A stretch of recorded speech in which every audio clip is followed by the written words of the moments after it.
আসসালামু আলাইকুম সবাইকে। আপনারা সবাই কেমন আছেন? আশা করছি সবাই ভালো আছেন। আপনাদের সবাইকে আমার চ্যানেলে স্বাগতম। আজকে আপনাদের জন্য আমি নতুন একটি ভিডিও নিয়ে এসেছি।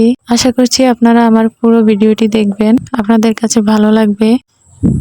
অবশ্যই আমার চ্যানেলটি সাবস্ক্রাইব করে দিবেন। আপনাদের একটু সাপোর্টে আমার অনেক উপকার হবে। আজকে আমি সকালবেলা কোনো নাস্তা তৈরি করব না। আজকে আমরা ফল খাবো সকালবেলা। গতকালকে রাতে আমার ভাই এসেছিল, আমার ছোট ভাই। সারা রাত আমরা গরমে ঘুমাতে পারি না ঠিকভাবে, খুবই গরম পড়ছে ইদানিং। তাই সকালবেলা আমরা ঘুম থেকে একটু দেরি করেই উঠেছি। এখন অন্য আর কোনো নাস্তা বানাবো না, সরাসরি রান্না বান্না করব। এখন আমি কিছু ফল কেটে নিয়েছি, ওরা খাচ্ছে, আমার ছেলে, আমার ভাই, আমি সবাই একসঙ্গে খাচ্ছি। তারপর আমি রান্নার জন্য প্রস্তুতি নিব। এখন আমি গাছ থেকে কয়েকটা বেগুন ধরেছিল, গাছ থেকে বেগুনগুলো নিয়ে আসবো। তারপর আমি বেগুনগুলো ভেজে আজকে ভর্তা করব, বেগুন ভর্তা করব। আমার শখের মুরগিগুলোর ভিতরে একটা মুরগি গতকালকে রাত্রে আমি জবাই করে ফেলেছি। আজকে সেই মুরগিটা রান্না করব। আমার খুবই মায়া লেগেছে, কারণ আমি কখনো নিজে মুরগি ফেলে ওই মুরগি খাই না। এই প্রথম ফেলেছি মুরগি। পালার পর কালকেই আমি একটা মুরগি জবাই করেছি। আমার খুবই খারাপ লেগেছে, খুবই মায়া লেগেছে। আজকে আমি ওই মুরগিটা রান্না করব। তারপর আমার গাছে কিছু কাঁচামরিচ লাল হয়ে গিয়েছিল, মরিচগুলো আমি এখন ছিঁড়ে নিয়ে আসবো। সবগুলো এনে আমি রান্নার সাথে কিছুটা দিব, আর বাকিগুলো ফ্রিজে রেখে দিব, কারণ এখানে অনেকগুলো মরিচ পেকে গিয়েছে।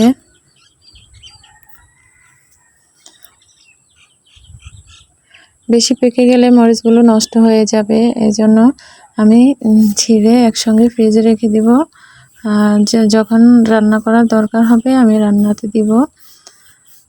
আমি কাঁচামরিচগুলো একসঙ্গে ছিঁড়ি না, যখন প্রয়োজন হয় তখন ছিঁড়েই রান্না করি।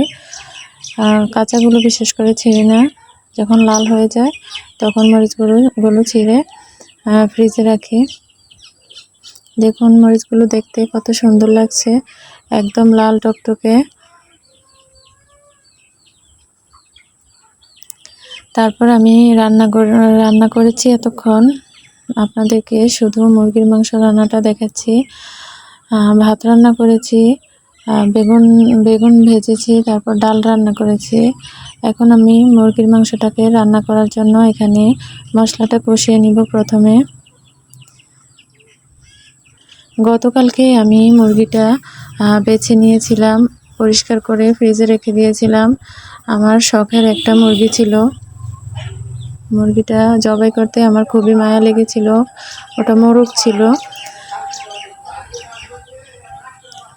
তারপর আমি গতকালকে রাত্রে ওটা জবাই করে একদম পরিষ্কার করে বেছে ধুয়ে ফ্রিজে রেখে দিয়েছিলাম। এখন সকালবেলা আমি মুরগিটাকে রান্না করছি। এই তো আমার ঝোল ঝোল দেশি মুরগির মাংস রান্না।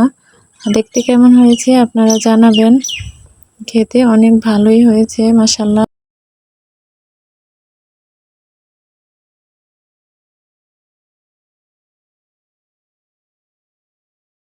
নাবিল আর মাকসুদ এখন গোসল করছে। নাবিলকে মাকসুদ গোসল করে দিয়েছে। নাবিলকে আমি শরীর মুছিয়ে জামা কাপড় পরে রেডি করে রেখেছি। আজকে ওরা নামাজে যাবে, জুমার নামাজ, আজকে শুক্রবার।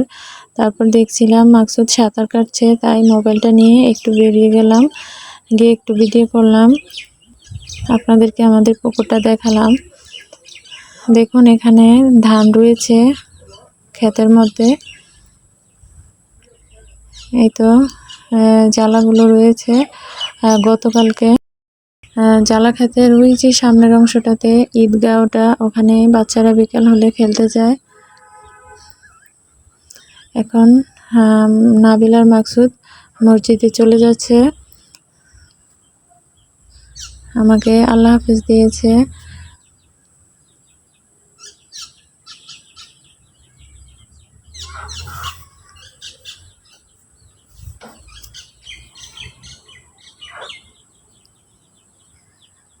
তারপর ওরা ফিরে এসেছে মসজিদ থেকে। আসার পর ওদেরকে আমি খাবার দিয়েছি। এই তো এখানে আছে সালাদ আর বেগুন ভর্তা, মুরগির মাংস ঝোল রান্না, আর হচ্ছে ডাল রান্না করেছি, পাতলা ডাল। এখন খাচ্ছে ওরা।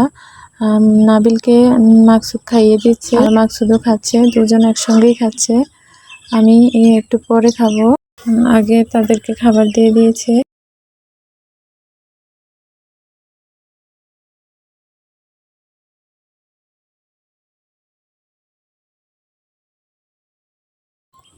আমার ভিডিওটি যদি আপনাদের কাছে ভালো লেগে থাকে তাহলে অবশ্যই আমাকে কমেন্টস করে জানাবেন আর একটা লাইক দিয়ে দিবেন। সবাই ভালো থাকবেন, আমাদের জন্য দোয়া করবেন। আল্লাহ হাফেজ, আসসালামু আলাইকুম।